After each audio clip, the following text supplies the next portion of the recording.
Bonjour à tous, bienvenue au webinaire organisé par Boostit. Je suis Anne-Pauline Pétureau, je suis en charge des relations investisseurs de Boostit et je suis accompagnée aujourd'hui par Hugo Brugière, président directeur général de Boostit et président de HBR Investment Group, nouvel actionnaire de référence de Boostit.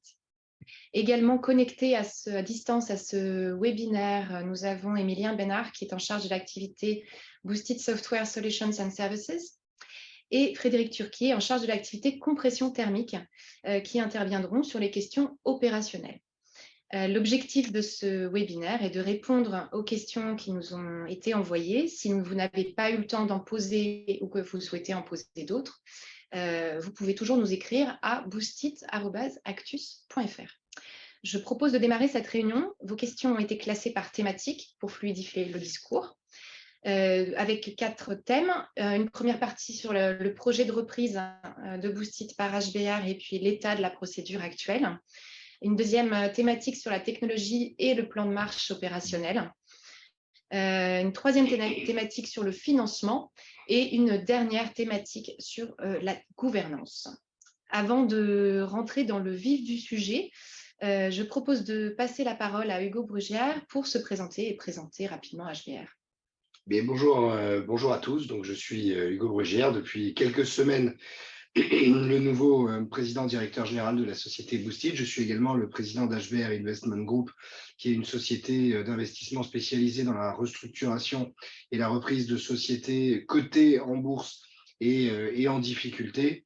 Et donc, nous sommes là aujourd'hui pour vous présenter le plan de retournement de Boostit sur lequel nous travaillons maintenant depuis plusieurs mois avec Émilien, Frédéric, les équipes de la société. Voilà, donc n'hésitez pas, si vous avez des questions aussi, vous pouvez nous les envoyer en temps réel sur le chat. Nous essaierons d'y répondre dans la mesure du possible.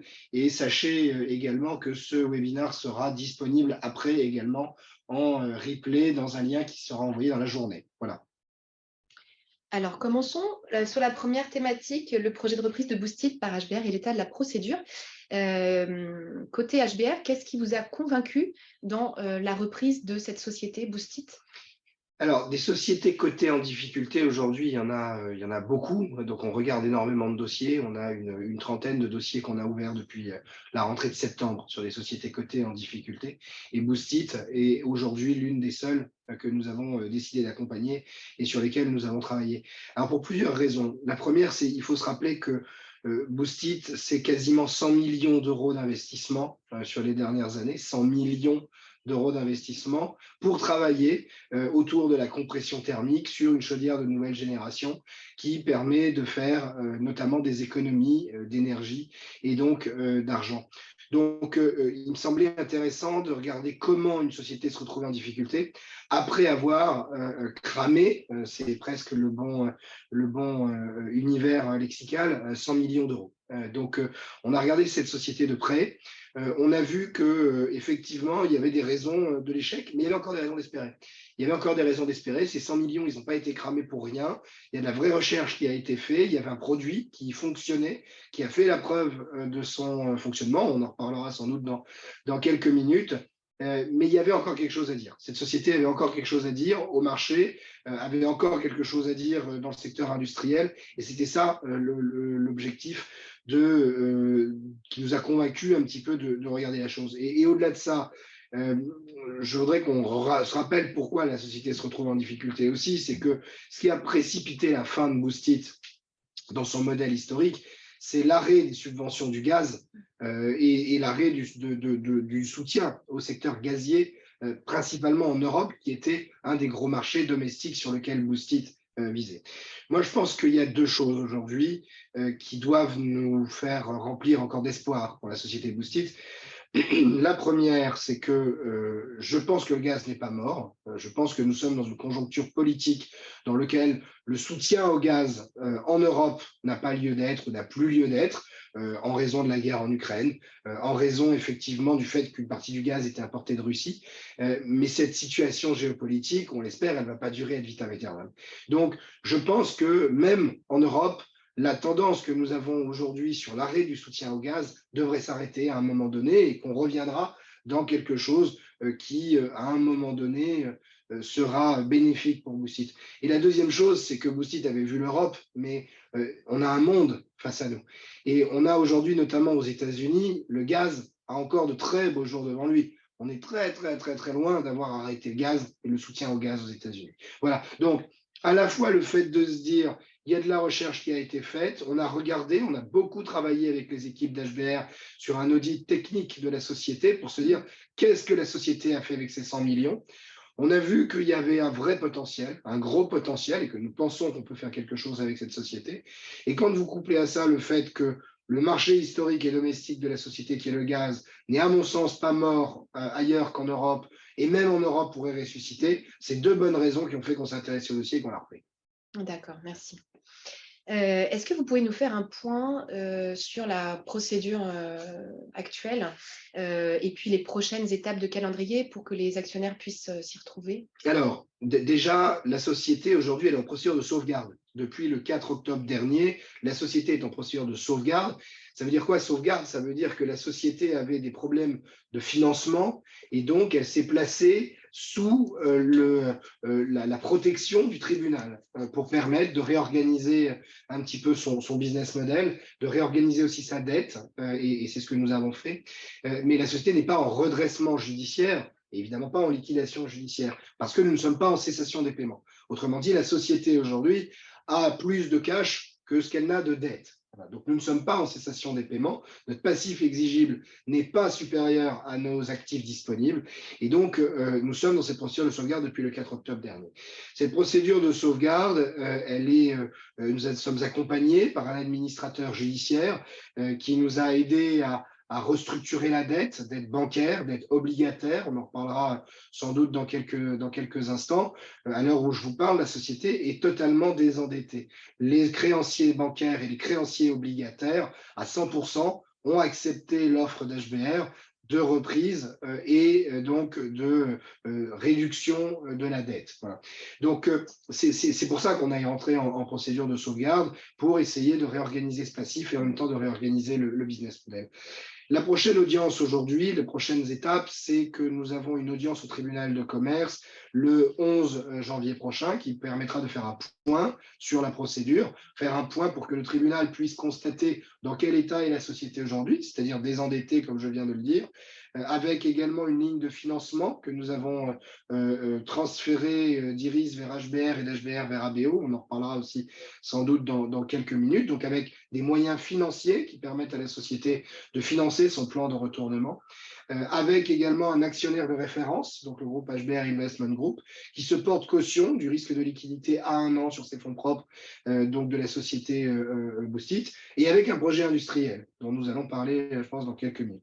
Donc voilà un petit peu ce qui va se passer à cette audience du 11 janvier. Cette audience du 11 janvier devrait renvoyer sans doute à une audience début février qui permettra la présentation du plan de sauvegarde et qui nous permettra donc à ce moment-là d'entériner la sauvegarde et le plan de sauvegarde de la société Boostit. D'accord. Donc en fait, quand on vous entend, quelque part, on sent des prochaines étapes assez rapidement. Est-ce qu'il peut y avoir encore un risque de liquidation de Boostit et donc une perte de la totalité de la valeur des actions des actionnaires? Non, il n'y a plus de risque aujourd'hui, tant parce que, encore une fois, nous avons plus de cash que nous avons de dette, parce que nous avons apporté notre garantie sur le risque de liquidité de la société. Donc non, bien sûr, le tribunal doit encore statuer sur le plan de sauvegarde, il va devoir se prononcer sur le plan de sauvegarde, mais encore une fois, ce n'est pas un plan de redressement judiciaire, ce n'est pas une reprise dans le cadre d'un redressement judiciaire. Hein, c'est un plan de sauvegarde déposé par une société qui aujourd'hui a les moyens financiers de le faire, et donc nous allons avancer là-dessus. Mais non, il n'y a plus de risque de liquidité. Jusqu'à la semaine dernière, effectivement, nous avions fait la demande de pouvoir injecter 1 million d'euros dans la société à titre personnel et de pouvoir signer un contrat avec la société Alpha Blue Ocean. Le juge commissaire n'a pas donné de suite favorable à cette demande parce que c'est vrai que c'est un peu atypique. Déjà, une société cotée en procédure collective, c'est un peu atypique. Une société cotée qui a des recours à des financements par le marché pour se financer, c'est aussi atypique. Alors nous, on l'a déjà fait à plusieurs reprises, mais c'est très atypique. Donc il y avait un risque. Il y avait un risque et ce risque a été écarté la semaine dernière quand nous avons transféré donc le contrat à ABO qui a donc déjà commencé aujourd'hui à travailler ce contrat. Oui, tout à fait. Vous avez reçu 500 000 €. On l'a annoncé hier. Si on passe sur la thématique de la technologie et du plan de marche, est-ce que vous pouvez nous parler, alors ces questions-là vont plutôt s'adresser à Émilien Bénard et à Frédéric Turquier. Peut-être commencer par Frédéric sur la partie compression thermique. Est-ce que vous pouvez nous expliquer un petit peu cette nouvelle activité, combien de temps va prendre la nouvelle organisation, et puis rappeler un petit peu les différentes étapes que vous envisagez dans les prochains mois, années. Voilà. Je vous laisse la parole, Frédéric. Ah, Frédéric, on ne vous entend pas. Ton micro ne doit pas être activé.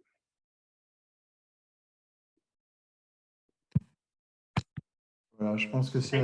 Les risques du direct. Ouais, les risques du direct. je pensais que c'était vous qui aviez la main. Très bien, donc merci. Bonjour à toutes et à tous. Alors, j'ai la chance d'avoir pour mission donc, de piloter cette activité sur la compression thermique. C'est une technologie avec de nombreuses promesses. Et au cours de l'année 2023 qui débute, le but, ça va être véritablement de révéler le potentiel technologique de la compression thermique pour pouvoir répondre aux besoins de la transition écologique à travers de nouvelles applications. Alors, ces étapes vont être, cette démarche va être balayée par des étapes clés.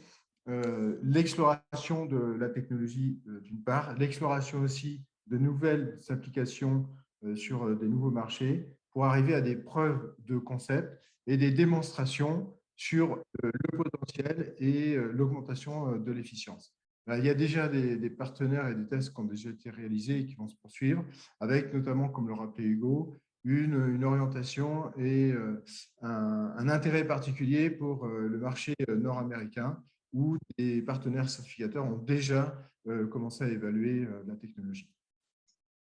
Alors, en plus de ces activités purement techniques, le Boostit entend être reconnu dans son écosystème par les acteurs de l'énergie, et ça dès la fin du premier semestre de 2023.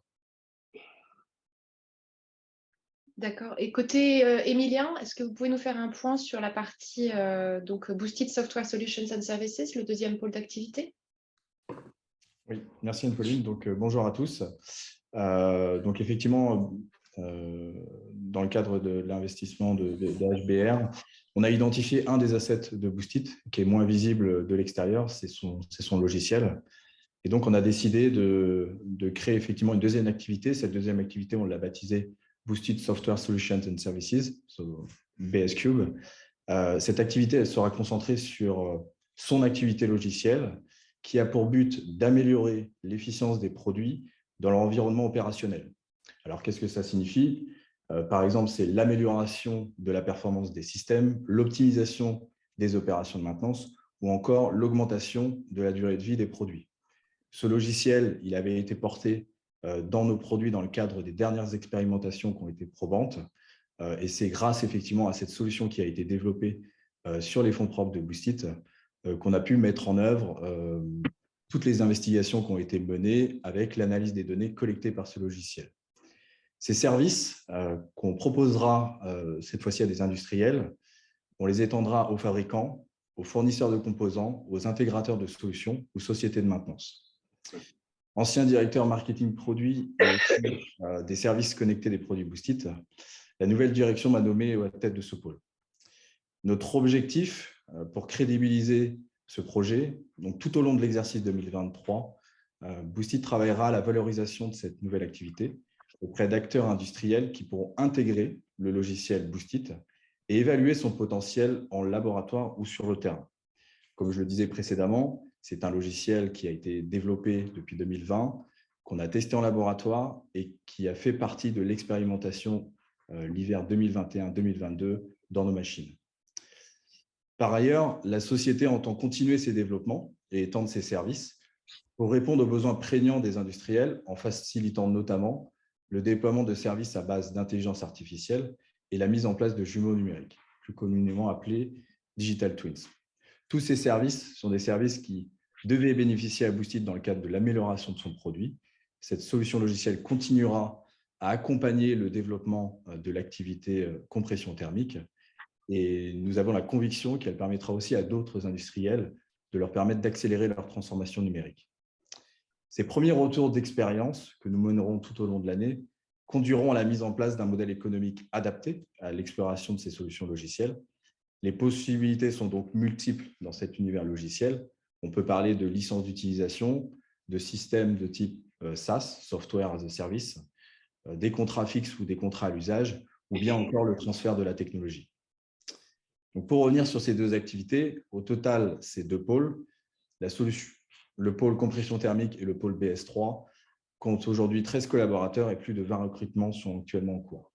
Voilà. Donc la réussite, comme vous l'avez compris, de ce plan de marche pour ces deux pôles nécessitera pour chacune d'entre elles de confirmer l'intérêt des industriels pour ces deux activités d'ici fin 2023, avant d'engager un plan de commercialisation en 2024. D'accord, merci. C'est vrai qu'on se souvenait que la société a eu des difficultés de fiabilité et de performance de son compresseur. Est-ce que, Émilien, vous pouvez nous faire un point sur le sujet? Oui, alors, pour rappeler le contexte historique, les problèmes de fiabilité et de performance constatés lors du premier déploiement de son produit, qui était la Boostit BH20, durant la saison d'hiver 2019 et 2020, ont engendré à cette époque un plan de fiabilisation et d'amélioration des performances qui s'est étalé jusqu'en 2021. Ces investigations ont été menées par les équipes de Boostit et avaient permis d'isoler les problèmes qui concernaient essentiellement la fiabilité de la pompe à chaleur, qui ne sera plus commercialisée aujourd'hui. Donc c'est une vraie distinction à faire entre le produit commercialisé par Boostit historiquement, donc la pompe à chaleur, et la technologie qui concerne le compresseur.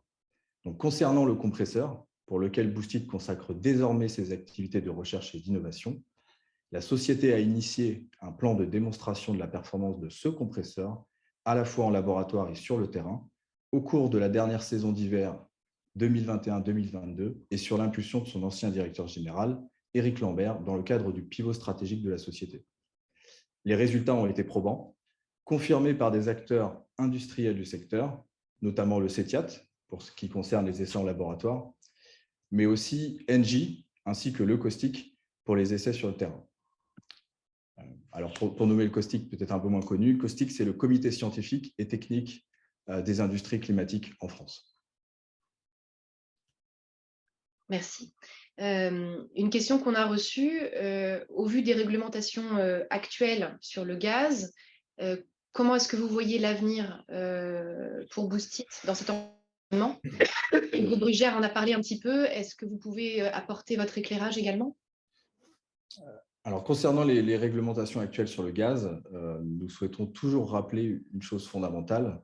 Le cœur de la technologie Boostit, c'est le compresseur thermique, une solution unique qui est agnostique à toute source thermique.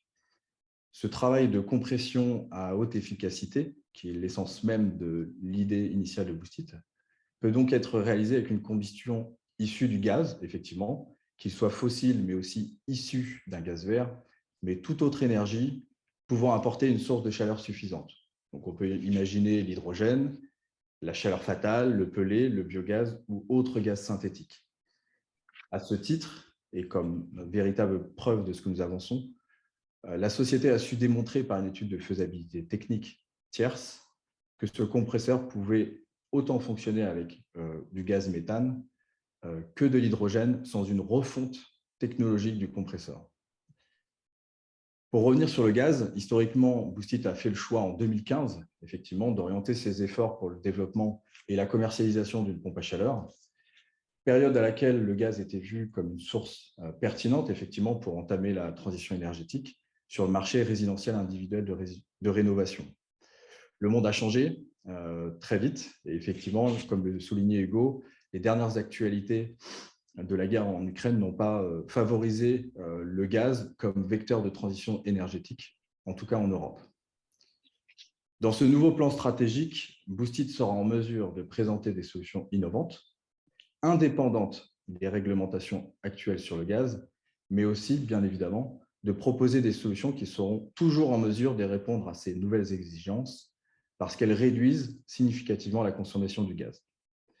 De notre point de vue, au regard des tensions qui pèsent sur les énergies, quelles qu'elles soient, le potentiel de la technologie de Boostit est plus que jamais prégnant car elle peut fonctionner avec différentes sources. Et c'est là tout le potentiel qu'a pu voir effectivement HBR en investissant auprès de Boostit. Enfin, face au contexte macroéconomique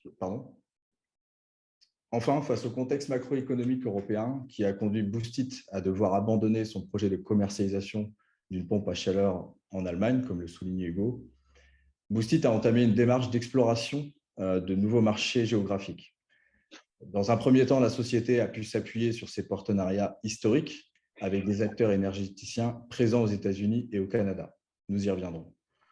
Ces derniers ont souhaité renouveler leur confiance suite à l'amélioration des niveaux de performance issus du compresseur Boostit, résultat appuyé, comme nous l'avons souligné précédemment, par le laboratoire du CETIAT et l'expérimentation terrain menée conjointement avec Engie. Dans ce contexte, une campagne d'essai visant à confirmer la performance du compresseur existant a été réalisée au dernier trimestre 2022 au CTGN. Le CTGN, c'est le Centre des technologies du gaz naturel au Canada. Par ailleurs, nous vous informons qu'une restitution de ces résultats ainsi qu'une analyse technico-économique de notre technologie sera faite fin janvier aux acteurs qui ont mandaté cette analyse. Parmi ces acteurs, on peut citer deux grands acteurs, Energear, distributeur de gaz au Québec, ainsi que Enbridge, société spécialisée dans le transport d'énergie, gaz, pétrole, qui intervient à la fois au Canada et aux États-Unis. Des discussions sont aussi en cours avec le laboratoire équivalent aux États-Unis, le GTI, Gas Technology Institute, qui nous a sollicité pour mener à son tour une analyse similaire de la technologie. Donc, comme vous pouvez le voir, le marché nord-américain croit toujours au potentiel de Boostit et nous sollicite pour évaluer le potentiel de sa technologie dans leur laboratoire, conformément aux normes ANSI qui sont différentes des normes européennes. Et c'est ce que nous avons commencé à réaliser depuis le trimestre et que nous continuerons à réaliser dans les mois à venir. Pour autant, la société continue d'échanger avec ses partenaires technologiques et industriels européens, à l'instar d'Engie, pour leur présenter les nouveaux travaux en cours. Merci Anne-Pauline. Du coup, on a parlé de la technologie et du fait que celle-ci était bien en place et fonctionne. Est-ce que vous avez déjà une date, un retour de commercialisation et sous quelle forme? Cette question va peut-être plutôt s'adresser à Frédéric. Et une question qui a été posée, est-ce que vous continuerez à vendre des pompes à chaleur? Alors, pour la première partie de la question, concernant le fonctionnement du compresseur thermique, cette technologie, en fait, elle fonctionne déjà. Elle a été éprouvée dans les laboratoires de certification, mais aussi sur le terrain, notamment en 2022. Le but aujourd'hui, même s'il y a eu des soucis de performance dans ces applications précises, le but là, de cette année, c'est d'aller creuser et approfondir la connaissance et la maîtrise de cette technologie pour améliorer les performances et adresser de nouveaux besoins. Là, il y a, pour arriver à cet objectif, on va mettre en œuvre non seulement une voie expérimentale, mais aussi une voie par la simulation numérique pour révéler finalement le potentiel global. Donc, la technologie, elle fonctionne, elle a déjà été éprouvée et le but, ça va être de l'optimiser en fonction des applications. Ça, c'est un élément clé. Et comme le rappelait Émilien, parmi les avantages et la force du compresseur, c'est qu'il est agnostique vis-à-vis des sources de chaleur. Donc, on peut envisager énormément d'applications. Concernant la pompe à chaleur, alors à l'issue de l'année 2023, la commercialisation ou plutôt l'impact sur le business va se faire à travers différentes modalités de co-développement, de licence et l'intégration de cette technologie dans les pompes à chaleur ne sont pas exclues, même si aujourd'hui, il n'y a pas un plan précis et défini sur une commercialisation d'une nouvelle pompe à chaleur. Merci, Frédéric. Je me tourne maintenant vers Hugo. Une question sur les effectifs. Combien de personnes compte Boostit aujourd'hui? Alors, au 31-12, on avait 15 personnes, plus 7 externes qui représentent à peu près 5 ETP et demi, quelque chose comme ça. Donc, on est aux alentours de 20 ETP aujourd'hui, avec un gros plan de recrutement qui est en cours. Donc, je comprends que vous n'avez pas évoqué la notion de réorganisation dans vos communiqués de presse. Est-ce que vous allez faire un PSE dans ces cas-là? Alors non, comme vous l'avez compris, on prend ce qui était Boostit, on se dit, OK, sur la partie compression thermique, 100 millions ont été investis. On regarde comment on peut utiliser ce qui a été déjà existant, c'est-à-dire donc la partie compression thermique existante chez Boostit, et on découvre de nouveaux marchés, Amérique du Nord, Canada, etc. Et de l'autre côté, on capitalise sur la partie logicielle sur laquelle effectivement on était fort. Donc ça veut dire quoi? Ça veut dire qu'en fait, on repart sur une partie de démarchage, de recherche, de bureau d'études, d'amélioration de l'existant et de regarder comment on repositionne ce produit. Donc ça veut dire surtout que toute la partie production, on l'arrête.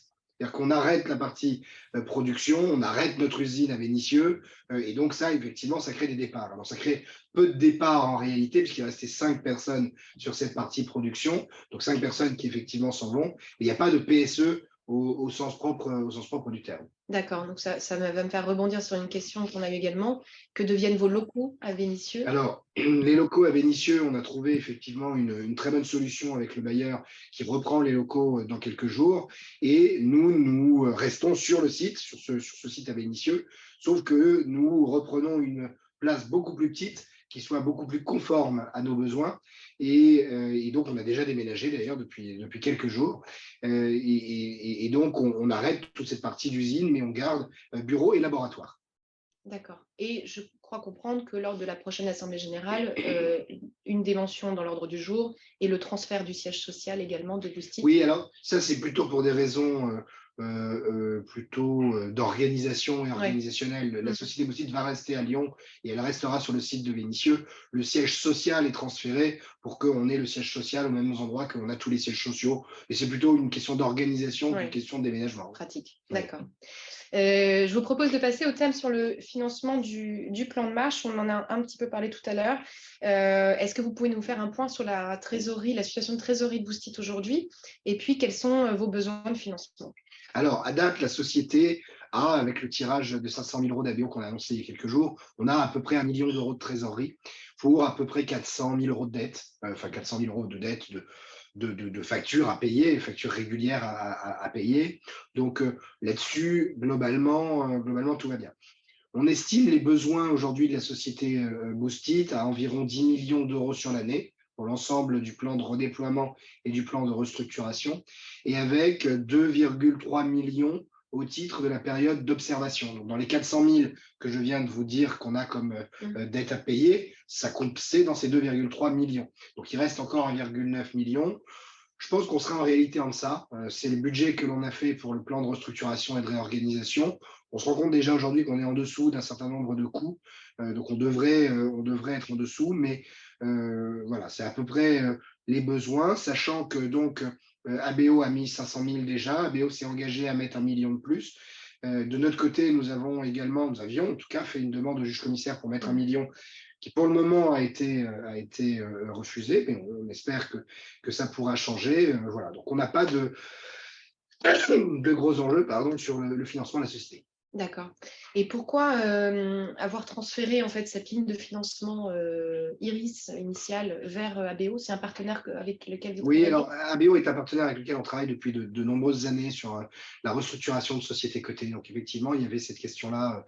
Ils sont habitués à nous suivre. Ils ont, je pense, confiance dans la façon dont nous menons les plans de restructuration et les projets de restructuration des sociétés. Alors, tout simplement, en fait, nous avons transféré le contrat de Iris à HBR, puisque quand nous avons eu la décision du juge commissaire qui ne nous a pas autorisé à faire l'apport en compte courant et la signature du contrat ABO, encore une fois, pour plein de raisons, notamment sur la complexité du dossier et l'incertitude sur le montage, qui est évidemment assez atypique. un peu exotique, j'irais même dire, il a fallu qu'on trouve un plan B en urgence, puisque évidemment le but du jeu, c'était d'éviter la cessation des paiements. Donc nous avons effectivement discuté assez rapidement avec la société Iris Capital du transfert de son contrat à HBR, et moi j'étais prêt à reprendre ce contrat de moi-même. Je l'ai fait sur Neovax déjà, je l'avais fait sur Neovax dans le passé, j'aurais pu le faire sur Boostit, et j'étais prêt à le faire et à reprendre ce contrat moi-même et à faire tourner moi-même ce contrat pour sauver la société. Entre-temps, nous avions commencé des discussions avec ABO. Il nous semblait plus simple que ce soit la société ABO qui la finance et que nous nous occupions de la restructurer. Ça permet évidemment d'avoir une séparation des rôles, presque des pouvoirs, un peu plus simple et clair. Et donc, nous avons à nouveau transféré à ABO le contrat. Voilà. C'est des raisons logistiques et surtout des raisons d'urgence de faire en sorte que la société ait le plus rapidement possible les moyens de ses ambitions et de son plan de retournement. Voilà. Et il faut saluer évidemment très fortement l'esprit de responsabilité d'Iris Capital, qui avait un contrat, qui aurait très bien pu ne pas nous le céder, qui aurait pu le laisser mourir dans un coin, et qui a accepté de nous transférer ce contrat pour €1 symbolique pour sauver la société. Et en même temps, l'esprit de responsabilité aussi d'ABO d'accepter de financer une société, non pas avec un de ses contrats comme elle en a l'habitude, mais avec le contrat d'une autre société qu'elle a repris à son compte pour éviter la cessation des paiements et pour permettre à la société Boostit de se redévelopper. Alors, c'est un mode de financement assez dilutif pour l'actionnaire. Oui. Est-ce que vous pouvez nous expliquer les raisons pour lesquelles Boostit se tourne vers ce type de financement pour expliquer un peu mieux aux actionnaires pourquoi Oui, évidemment, c'est un mode de financement dilutif. C'est un mode de financement dilutif. Je peux le redire une troisième fois, c'est un mode de financement dilutif.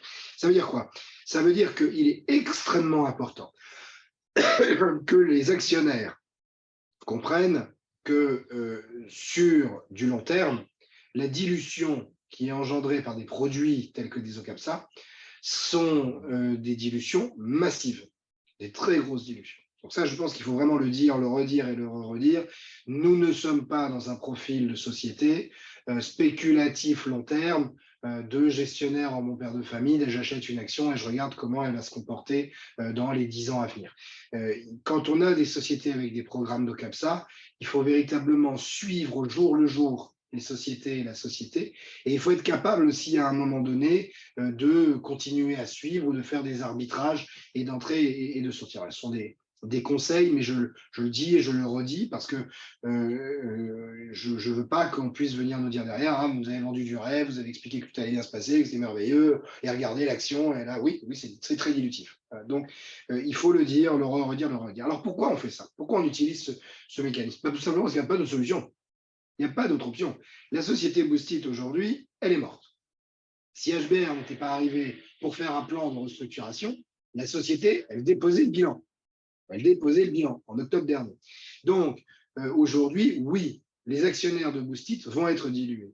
Oui, il y a une dilution massive qui va arriver. Ça, c'est un fait. C'est connu. En même temps, si HBR n'était pas arrivé, il n'y avait plus d'actionnaires du tout. Que la société, ce n'était même pas une dilution de 10%, 15%, 20%, 100%, 90% de la bourse. Ce n'était pas de société du tout. Donc aujourd'hui, les actionnaires vont avoir, puisque la reprise de la cotation est prévue pour demain, vont avoir la possibilité de sortir, d'arbitrer leur position, de sortir, de re-rentrer, de faire des arbitrages de cas échéant sur ce qu'ils veulent faire de Boostit, mais vont avoir la possibilité de sortir. Je ne sais pas comment va se comporter le cours de bourse demain à l'ouverture, bien heureux celui qui est capable de prédire ça. En tout cas, je sais qu'on va permettre à des actionnaires qui sont collés à un titre depuis la suspension de la cotation d'arbitrer et le cas échéant de sortir. Donc encore une fois, il n'y a pas d'autre option. La société, elle est morte, elle n'a plus de chiffre d'affaires, elle n'avait pas de, enfin, était morte, hein, puisque maintenant on la ressuscite. La société telle qu'on l'a connue était morte, pas de chiffre d'affaires, pas de cash, évidemment pas de banque pour suivre un programme comme cela. Les banques ont fait des efforts très significatifs. Hein. Nous avons écrasé avec l'aide des banques 10 millions d'euros de dette bancaire de la société Boostit. 10 millions d'euros de dette bancaire. Donc, c'est quand même un vrai effort significatif des banques. Mais donc, évidemment, on ne va pas leur demander, alors qu'elles viennent de prendre une paume de 10 millions, de l'autre côté, de continuer à financer la société. Donc, on finance la société par le marché, puisque je crois aussi que c'est une des fonctions des marchés financiers et de la bourse, de financer l'innovation. Et de financer la croissance. Nous sommes en train de dire que nous allons avoir besoin de 10 millions d'euros sur l'année à venir pour redéfinir le projet Boost It et le programme Boost It. Alors, le redéfinir, en fait, il est déjà défini, ce programme et ce projet. Vous l'avez compris avec ce qu'ont expliqué Émilien et Frédéric il y a quelques instants. On a un vrai projet clair aujourd'hui sur la société, que ce soit sur la compression thermique ou sur le logiciel. Nous avons déjà des proof of concept qui ont fonctionné. Donc, aujourd'hui, tout ça, ces 10 millions d'euros, ça beaucoup, effectivement. Quand on regarde la valorisation boursière et la capi de la société aujourd'hui, c'est énorme.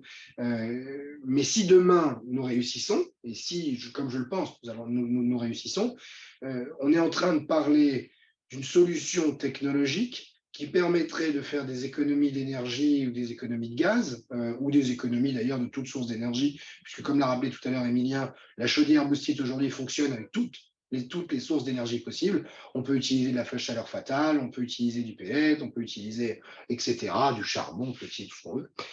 À partir du moment où une source de chaleur, on peut utiliser ce qu'on veut. Donc si évidemment on arrive à atteindre nos objectifs, les 10 millions de dilutions que les actionnaires ont supporté sur la société seront évidemment rien à l'échelle de ce que vaudra la société par une proof of concept validée à un niveau mondial par des acteurs américains, nord-américains, canadiens ou même français de cette technologie. Voilà. Donc, voilà pourquoi on a recours à ce financement dilutif. C'est le seul. Je pense que c'est une des fonctions du marché, encore une fois, de financer l'innovation et en tout cas des sociétés qui sont cotées en bourse. Et surtout, je pense que nous créerons plus de valeur que nous créerons de dilution. Merci. Alors, je vous propose d'aborder le dernier thème sur la gouvernance. Est-ce que vous pouvez nous donner un petit peu la structure actionnariale à date, notamment la part d'HBR, puisque dans un des communiqués, nous avions expliqué que vous alliez aller progressivement monter en puissance dans le capital. Oui, alors sur le capital, nous avons une position finale qui devrait avoisiner les 20%, puisque nous avons déjà aujourd'hui des accords de rachat d'actions avec un certain nombre d'actionnaires historiques de la société, qui étaient en fait des obligataires, à qui nous avons donc racheté les actions et les obligations, et qui permettent effectivement à la société HBR d'avoir d'ici quelques jours un bloc de contrôle de 20%. À date, on est aujourd'hui à 2,83%, puisque en fait on est en train de signer tous les accords les uns après les autres. Donc nous montons, et donc on aura effectivement à peu près 19, 80 et des brouettes, enfin 20% du capital de la société. D'accord. Est-ce que vous pouvez nous faire un petit point sur les nouveaux administrateurs? Est-ce qu'ils ont des fonctions opérationnelles dans la société? Alors non. Alors des nouveaux administrateurs, ce qui est intéressant et important dans la société, c'est de se rendre compte que le conseil d'administration aujourd'hui, il est composé donc de 6 membres, moi compris. Nous avons dedans 2 nouveaux administrateurs, Emmanuel Coureau, qui est déjà un industriel avec lequel nous travaillons, puisqu'il est le président de la division militaire du groupe Cybergun et associé de cette division militaire. Donc, c'est déjà un industriel, un gros industriel. Il y a 6 usines aujourd'hui en France, et c'est évidemment d'ailleurs des usines sur lesquelles nous nous appuyons pour le plan de restructuration de la société Boost It. Sans doute qu'on en reparlera peut-être, en tout cas s'il y a des questions, on peut en reparler, mais nous avons une connaissance industrielle. La société HBR, dans ses nombreuses participations, a des industries et de l'industrie en règle générale. Et donc, avec Emmanuel Coureau, nous apportons cette carte industrielle et donc la capacité, même si nous enlevons nos usines sur la société Boost It et nous supprimons notre usine, nous gardons quand même la capacité d'industrialiser, notamment d'industrialiser des prototypes, d'industrialiser des pièces et donc d'être capable quand même de produire. Voilà, ça, je pense que c'est important, même vis-à-vis de nos partenaires américains ou canadiens dont parlait tout à l'heure Émilien, aujourd'hui de démontrer que nous avons aussi une capacité de production dans le groupe en interne et que nous sommes capables d'être des industriels, c'est aussi quelque chose qui est important. Alors c'est la brique que vient apporter Emmanuel Coureau autour de la table. Nous avons également Baudouin Allo, qui est ingénieur centralien de formation, qui apporte également une expertise sur la partie technologique et sur un petit peu le regard sur cette technologie de la société Boost It. Voilà. Et ça, c'est les 2 nouveaux administrateurs. Et ce qui est important aussi de noter, c'est que nous avons 3 administrateurs de l'ancien Boost It, si je puis dire, qui restent. et qui continuent l'aventure avec nous. Nous les en remercions évidemment chaleureusement, parce que je trouve que c'est très bien d'ailleurs de voir qu'il y a des salariés de la société qui restent et qui continuent l'aventure, de voir également que ce projet il est porté par les salariés, puisque quand HBR est arrivé, moi j'ai décidé de reprendre cette société et d'avancer sur un plan de restructuration parce qu'il y avait des salariés qui étaient là et parce qu'il y avait des salariés qui portaient un projet. C'est le projet des salariés que je porte, c'est pas le projet d'HBR. Hein. Donc, de facto, il est devenu le projet HBR, mais c'est avant tout le projet des salariés. Et donc, dans les administrateurs, effectivement, nous avons gardé Myriam, donc Myriam Maestroni, qui est l'administrateur indépendante. Nous avons gardé Isabelle Montfort et nous avons également gardé Claudia Zimmer. Voilà, donc, nous avons d'ailleurs un conseil d'administration extrêmement paritaire, 3 hommes, 3 femmes, et donc avec des anciens, des nouveaux, tous orientés sur la survie de Boostit et le succès de ce plan de restructuration. Très bien, merci. Une question sur Monsieur Lambert, l'ancien directeur général. Est-ce qu'il est toujours dans les effectifs? Est-ce qu'il continue à vous accompagner? Oui, alors il continue à nous accompagner. Eric a fait un travail remarquable de repositionnement justement de la société Boostit. Il est vraiment à l'origine de ce projet de nouvelle vie de la société Boostit. Donc oui, il continue à nous accompagner. Il est plus officiellement dans les effectifs. Il continue à nous accompagner en tant que prestataire de services. J'espère qu'il le fera le plus longtemps possible. En tout cas, c'est quelqu'un que j'apprécie particulièrement et qui effectivement a fait un boulot remarquable pour permettre à Boostit d'être là où il en est. Donc, oui, on ne va pas se priver de compétences comme ça. Ouais. Une dernière question, est-ce que vous envisagez de monter au capital, éventuellement faire une OPA et un retrait de cote? C'est des bonnes questions. Monter au capital, non, ce n'est pas aujourd'hui dans l'idée. Nous avons, alors si on part du principe qu'on est aujourd'hui à 2,83, oui, on va monter, puisque je vous ai dit tout à l'heure qu'on allait monter jusqu'à 20% du capital. Donc oui, ça c'est prévu. Par contre, une OPA, non, il n'y a pas d'OPA qui est prévu et qui est envisagé. Et un projet de retrait de la cotation, non, surtout pas. Voilà, ce n'est pas du tout dans les cartes. Voilà. D'accord, très bien, merci. Eh bien, je pense qu'il est temps de conclure ce webinaire. Merci à tous pour votre écoute. Nous espérons avoir pu répondre à vos questions. Encore une fois, si vous avez des questions, que vous n'avez pas eu le temps de les poser ou que vous souhaitez en poser d'autres, n'hésitez pas à les envoyer à boostit@actus.fr. La société continuera à communiquer régulièrement de toute façon sur les prochaines étapes de sa procédure.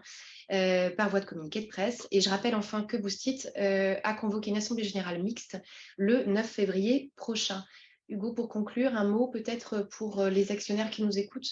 Je pense que d'abord, merci pour ceux qui sont venus aujourd'hui. Merci de votre soutien et de votre fidélité.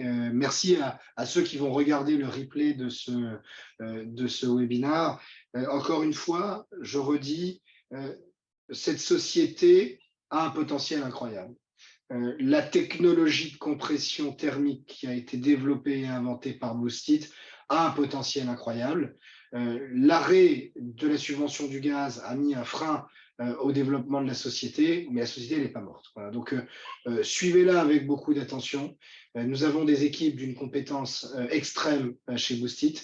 Nous avons un nouveau business model qui s'ouvre également avec la partie software portée par Émilien Bénard. Je pense vraiment que 2023 va être une année à suivre de près pour la société Boostit. Voilà. Donc, merci à tous et à très bientôt.